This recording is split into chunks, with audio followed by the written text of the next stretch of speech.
There was a time I finally up my mind. Panglimang drop off.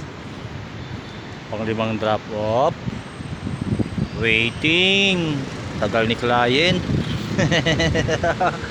Panglimang drop off. Panglimang drop off. Panglimang drop off. Ano si ate? Uy! Si ate.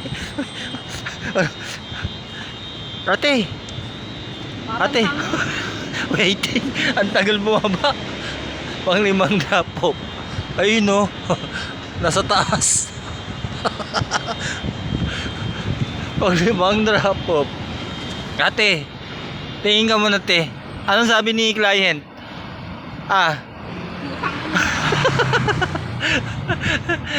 Nakaka-stress ba? Kaka-waiting ang tagal sa taas. Galit si ate, nahiya. Ayaw mo na. 48% na lang yan. Panglimang drop po. Waiting ang tagal ni ate oh. 40 minutes na. Grabe. Ay, buhay riders. Nagmamadali kanina. Rush daw yung papers. Ngayon, sa taas pa pala siya. Si ate. Bad trip si ate. Nasa taas eh. Ayun oh.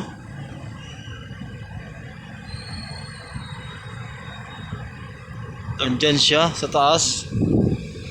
Te, shoutout ka na lang sa mga ano mo. Nahihiya talaga.